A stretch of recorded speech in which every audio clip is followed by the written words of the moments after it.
Dr. Thubrikar, thank you for joining the MedTech Unbox podcast today. Steve, thank you very much. I'm happy to join you and happy to be part of the podcast. Excellent. I'm real excited to talk about the TAVI market and this issue with durability, especially as TAVIs are being indicated for a younger population now, right? And then there's this concern about durability, and we'll get into that in detail. But before we do that, why don't you tell us a little bit about Thubrikar aortic valve? Right. So my whole career, just about except for the last bit of the starting the company, I was a professor and a researcher and a teacher and a happy-go-lucky man with the University of Virginia, then Carolina's Heart Institute, and so forth. But then with the lot of research we did, I wrote a book called The Aortic Valve. And Hmm. when internet became popular, people with the disease of aortic valve, they would search and then my name would come up. And then they would call me, these patients. So I started getting random calls in Charlotte to only to find out that patients with aortic valve disease were calling me. And one day this woman calls me and says, Dr. Thubrikar, I want to talk to you. Well, the long story short, she had a 36-year-old son who is an athlete and had a aortic valve disease. She herself had a aortic valve disease, but she wanted to talk to me about her son, which was more critical case. So in the conversation, as as the conversation went on, she said, Dr. Bikar, why did you're so knowledgeable, you wrote a book, why did you not make a valve that my son could use? And she shook the earth under my feet at that time. And I basically had to choose between academics and making the valve itself. And so I left the academics and started a company, and we designed a valve which is mimicking the natural aortic valve. Because of years and years of research on aortic valve, I was able to mimic the characters. Many other people might say, and the companies might say, their valve is like a natural valve, but it's not. Mm. And it's really the depth of knowledge that is necessary. But that was a motivating factor to start the company. And it's been now 14 years. We did our first implant 8 years into the company. And we are kind of an unusual company, meaning we didn't have any big pocket investors, deep pocket investors with us. It's all friends and family who trusted me and invested and all. And then we got some companies that wanted license and angel groups, and then the doctors started coming in. So as a result of my background and our history, what we have achieved today, I don't think any other company would have achieved that without spending two and a half times the money that we have spent. So we think we are doing really well, um, and we have great results in patients. So we are very pleased with it. Dr. Thubrikar, that's an amazing story about how you got started with the mother of the 36-year-old calling you. And the book, curious, is the book still available like on Amazon? Can people still purchase the book? Yeah. So this book, when it was printed in '91, Hmm. it was selling for $98. In 2012, 20 years later, it was selling for 500. $100 book going up in price to 500. I don't know how that happens. It's Yeah. not a Van Gogh. Yeah. Yeah. So, so I was puzzled. And the only explanation I have is the new technology of TAVR had started. The old surgical heart valve designers were let go because it was mature. Yeah. And now people were jumping in TAVR and they panicked and they were buying my book and it disappeared from the market essentially. Who buys a $500 book? Right. So, so, so it may stick. So now that was in 2012. Now, 10 years later, it probably come down in price because the field is Yeah. different, Right. but that's the story of it. Wow. That's a great story. And but is so the book is if people wanna buy it today, they could still buy it on Amazon or is there I how do would you think so. I would think okay, so. And I haven't lately checked, but okay. I think that it is available somewhere, eBay or Yeah. somewhere. Yeah. Okay, excellent. How long did it take you to write that book? Oh, I think in the university setting Yeah, with the physicians' contribution and all that, it took me a little over 3 years. okay. Yeah. A lot of work. Because you can't just spend all the time writing the book. It's like you're working, doing your Yes, research, and working on the book. yes, excellent. Again, thanks for sharing that. Let's get into it now and talk about, the unmet needs in TAVI. We talked about this durability issue and especially as it relates a TAVI transcatheter or percutaneous related to or versus a surgical heart valve. And let's get into it and along the discussion, if you can talk a little bit about the difference between a balloon expandable valve and a self-expanding, because I know there's a couple different modalities on the market. Right. So the earlier um, business mover was Edwards, who bought a company out of Israel that was a balloon expandable transcatheter valve. So so they were the first movers, and then Medtronic jumped in. They bought another company and all that. And then for for practically 6, 7 years after that, most of the companies, startups and all, they copycatted. They copied the balloon expandable and copied the self expandable. And so those are still the two platforms, and that is dominantly controlled by the two companies still, Edwards and Medtronic. They have over 94% of the world market in that. Hmm. And interestingly, this is this is with the knowledge that the companies know that they themselves have not the best valve. They already know. We don't need to tell them that because both of these companies had a surgical valve for years on end, and so they had a big market. Yep. Even though the valves were not the best, they became extremely successful money wise because no patient wanted open chest. Nobody wanted, and even now, you can tell them, well, look, I can't give, if a 50-year-old or 55-year-old person comes, he said, well, I can't give you a TAVI valve because you're going to come back in 4 years. Yeah. The person still say, oh, I'll see you in 4 years, but I just want no, don't open my chest light. It's like that. So there's a big issue going on between the patient and physician and how to deal with this. And so the balloon expandable valve has a disadvantage because you have to use a lot of pressure to expand the valve. Pressure in the order of 8, 9 atmosphere. In the car tire, we use little over 2 atmosphere pressure, little over two. Here is a heart valve. You're now using 8 or 9 atmosphere pressure. So in surgical valve, they wouldn't even touch the leaflet with the pickups. They wouldn't even touch it.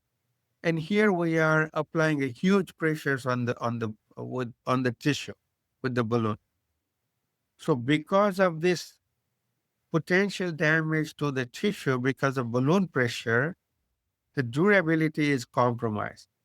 And you can anticipate its compromise, but the proof is in the pudding. Mhm. So how do we know? As soon as they started implanting, they started seeing at 6 and 7 years, some patients have a degenerated valve. Yet they kept pushing to the younger patients. So now, for example, in a 73-year-old, uh, you have 43% failure at about 4 years. that's It's huge, huge, huge, huge. huge. And then you increase the age to say 80, you have the failures in the range of 4 to 7 years. Surgical valve adds at least 6 to 7 years to the durability. So, so in a younger patient, you have 12 years plus.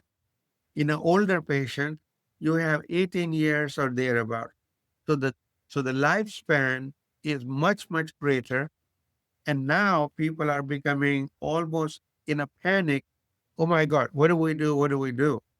So so when there was a heart valve meeting recently, for the first time, the cardiologist who do the TAVR, the cardiologist who organize the conference, they for the first time invited a cardiac surgeon to be part of the presentation because they wanted to understand what cardiac surgeon knew that these people do not know, that kind of thing. So the durability with the balloon expandable, but the durability is also issue with the self-expandable. And there's a second issue with self-expandable. Medtronic self-expandable, which is now copycat by other companies, it's a tall valve, like 5 centimeters. Well, what's the problem with it? The problem is as soon as you put that valve, the coronary arteries are behind the frame. So you have caged the coronary arteries. Mm, Well, what's the problem with that? The problem is you anticipate fair number of patients are going to require coronary stents because these are the people with a pathology of a heart right, valve. right, They are right, more prone to coronary stenosis. So if you cannot access the coronary, you have now given them a disease that they didn't have. right. So that is a big problem with it. So coronary access is a problem with the tall valve, and they also have a durability issue because they did not build the valve the way they were able to build the valve in a surgical area. And we have been able to overcome all those limitations, and we understand why the limitations they had, and they understand that they have the limitations. That's the interesting thing. We don't need to tell them, except that there is nobody to compete with them anyway. Yeah, yeah. In catheter design, device design, we always hear that profile is king, right? And that usually means, lower, thinner wall thickness, so more devices, drugs, or whatever can be delivered through the lumen. But in this case, the self-expanding, we could talk about profile is just the height, right? The length. Yes, Interesting. So that's part of profile. It's interesting. yes, and that is the biggest issue Yeah. because nobody wants their coronary to have the grid in front of it. Yeah. Yeah. Interesting. Okay, let's if we can, let's talk a little bit about the optimum TAVI, and then we'll get into the Precision 2 delivery system. If you want to share your screen to get into that, that'd be great. Yes, I think let me bring up the first slide and then Okay, we can talk with that. sure.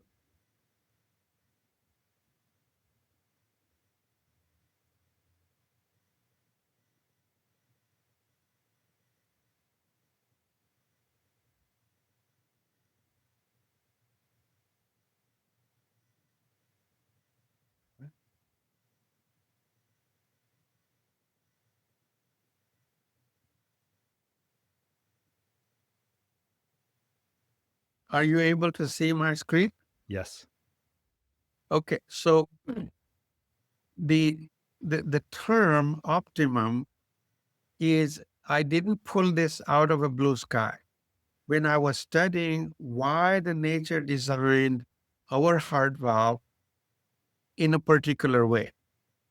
Our heart valve, the valve in the dogs, in the cats, in the rabbits, in sheep and in a child versus an adult, it all has a complete proportionality. It's almost like why is our head designed the way it is designed? Hmm. There's a rationale nature has created. And we embarked on figuring out why the valve is designed like that. And we found out that in order to open and close the door, it's like a open and close the valve. You have to flex the door, like you have to swing the door through 90 degrees. Same way you have to swing the leaflet through certain degrees. So in this determining that, we found out that the diameter at the bottom of the valve, the diameter at the top of the valve, the angle of the closing of the valve, the angle of the opening of the valve, the length of the leaflet, all that mathematically they are connected. Mm. Mathematically, they have to be optimized to achieve the best efficient function. So the optimized criteria was developed by essentially talking to the computer and having these equations to figure out what is the best design of the three leaflet valve. Yep. And the numbers that came out provided that this is the proportion. If you go away from this proportion, the valve would degenerate faster. So the optimization has been taken care of by the nature already. We simply have to understand how it did it, or or what is the principle of science or physics or math behind it. That's what we figured out. So the word we use here, optimum TAV, is because this valve is optimized exactly with the same parameters the way nature has optimized our valve.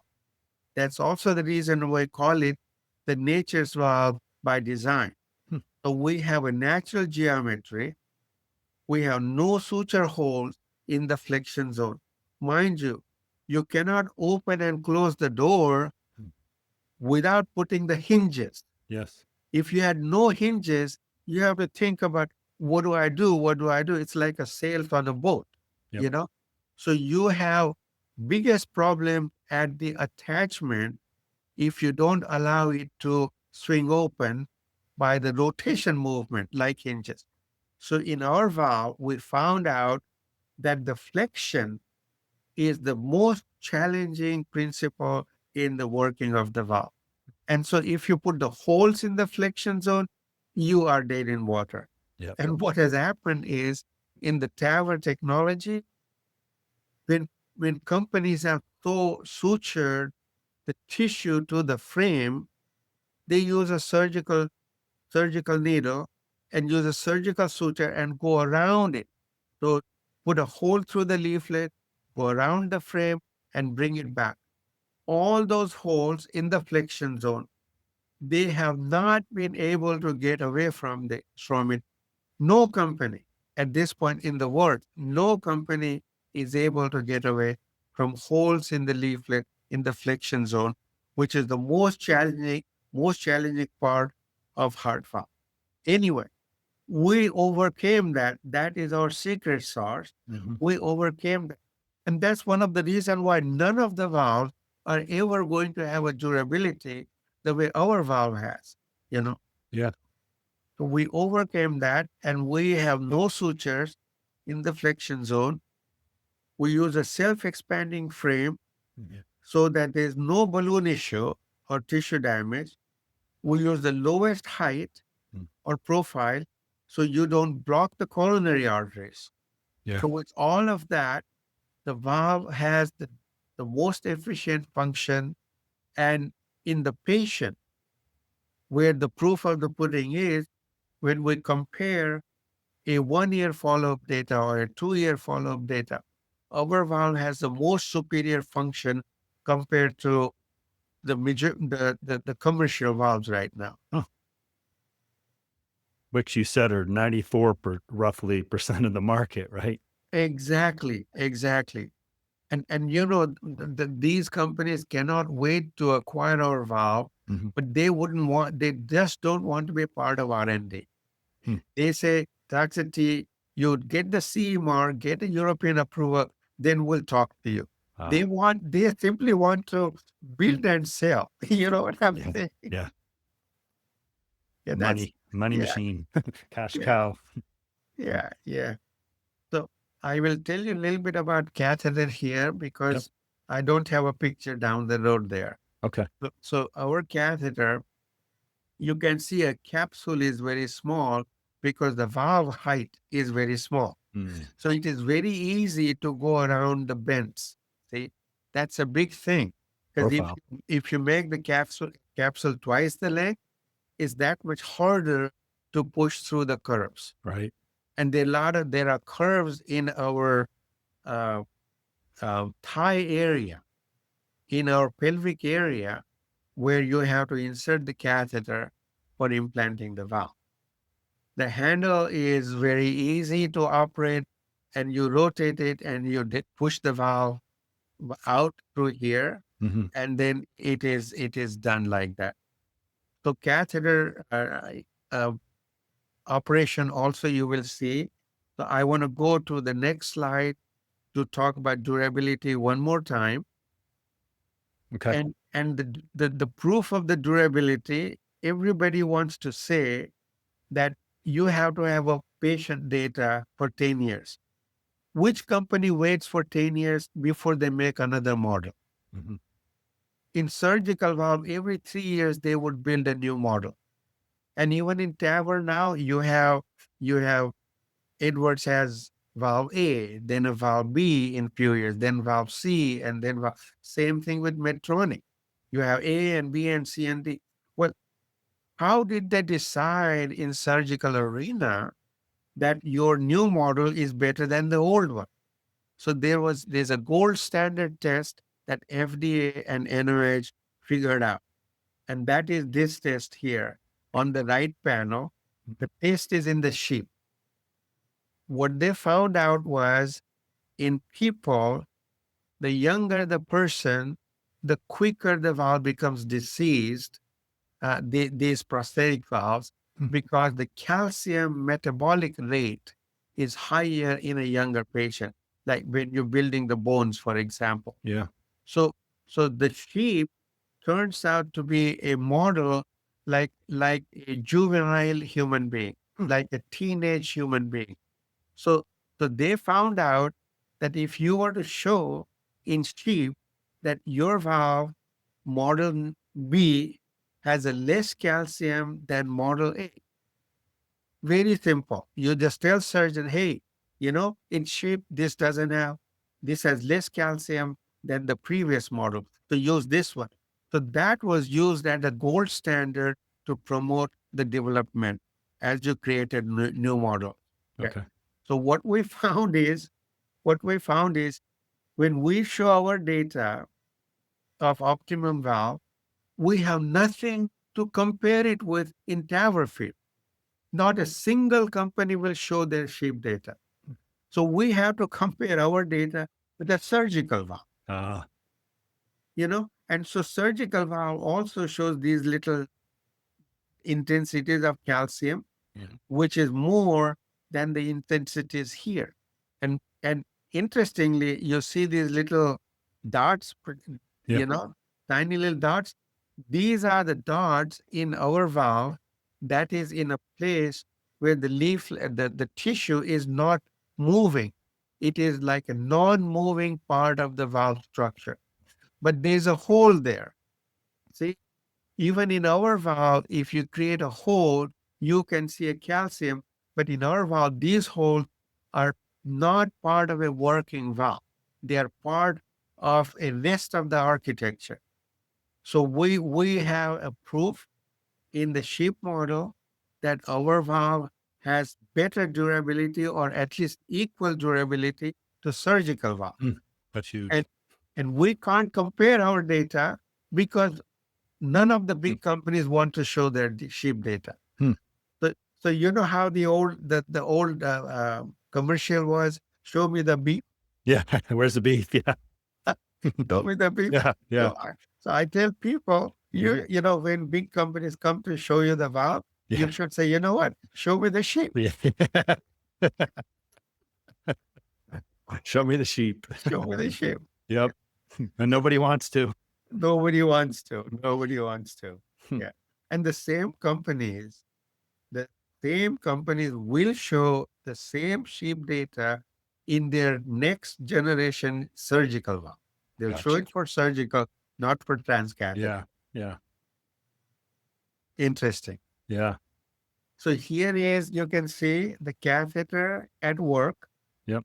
This is the video of the valve getting deployed in a patient. Hardly 10-15 seconds Hmm. to deploy.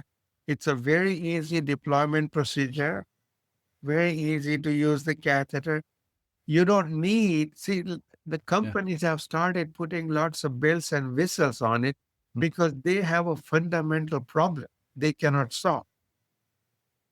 Ours is the simplest system with no 4 markers here to see and 2 markers there to see and blah, blah, blah, and this knob and that. Yeah. It's crazy. Hmm. It's just crazy. It makes me feel, like graduate students who is doing a research work, but just beginning to do the research work and doesn't quite have a full understanding. Yeah. Yeah. So this is our catheter at work, and it is very nice Oh, yeah. deployment. Yeah. I see that. And then once it is deployed, you can see in a patient the profile, and you can see the coronary arteries up top. Hmm. You see, Yep. this is the other one here. So the left coronary, right coronary, they are completely free to be accessed by anything you want. Hmm. So we have solved the problem of we don't want to use the balloon and we don't need to block the coronary arteries. Wow. And the functionality of the functionality of the valve is as good as any that you can see. And none of the people would claim the durability the way we can claim. But they say, well, show us the 10-year data. Well, you never showed the 10 years data in surgical valve. Yep. You know, Yeah. Right. Tell me the beef, the sheep. show me the shape. Yeah, Yeah. right. So I think maybe we can Yep. go back to not sharing now. Okay. That's interesting. Thank you so much. It's kind of obvious in a way about suture holes and weak points, right? Which result in durability.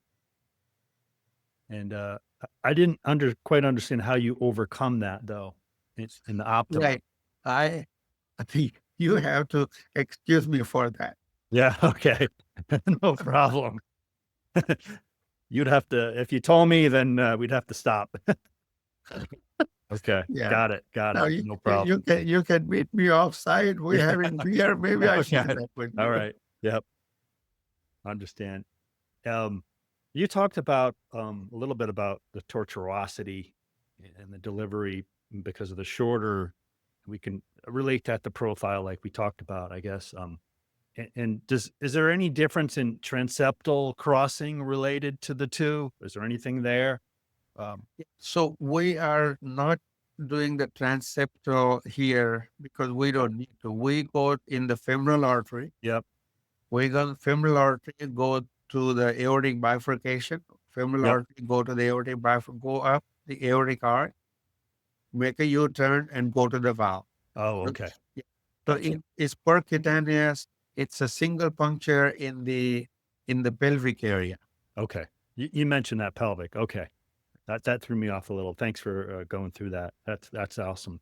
Thank you so much. Let's talk a little bit about where you're at with clinicals, and I know there's some exciting things that you can maybe discuss there. Yes, absolutely. Um, when we compared the follow-up data, and this another thing, it's I'm learning a lot of things in the business arena now that is very different from the university setup where I spent so many years of my career. So in the business world, the companies decide to present the data in a certain way, which benefits them. So what was happening is that when we are implanting our valve, because these are early studies, we didn't want to use too many sizes of the valve. We use one size of the valve to get enough data. So we have now 12 patients. So in the earlier part of 1 month to 3-month follow-up, we wanted to compare the data. And we found that only two companies, Edwards and Medtronic, and the data was published by Columbia University people in the paper. That is the only data. Think about it. The only data that separates the data on the basis of size of the valve. Size A, size B, size C. So you're looking at, say, size 23, size 26, size 29, whatnot. Yep. Subsequent to that, they combine all the sizes and present the data of the group. Well, if you have a size 23 valve, you don't want to compare it with size 26. You want to compare it with size 23. Yeah. Right. So that is the data we have used from Columbia University publication. At that, probably I only come across that presentation that deciphers the data on the basis of size. So in that comparison, the patient data set says that the performance of our valve is better than the two platforms, which is a balloon expandable and a self-expandable. Okay. Yeah. Yeah. So we already have compared that. Now we have 12 patients. We have no adverse events, no pacemaker, no big leaks, Mhm. and great results with respect to hemodynamic performance of the heart valve. Just like I said, if I compare, and that it's still simple too. Adverse events, you can simply say, oh, how many patients you had pacemaker? How many patients you had leak?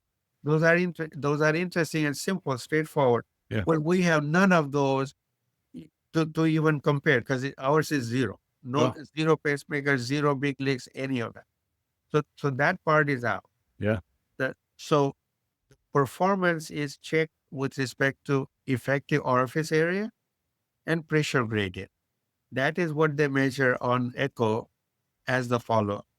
So when we compared our pressure gradient of the valve and effective area of the valve with the balloon platform and a self-expanding platform, our data is superior to their data, which is a limited data published in only one paper.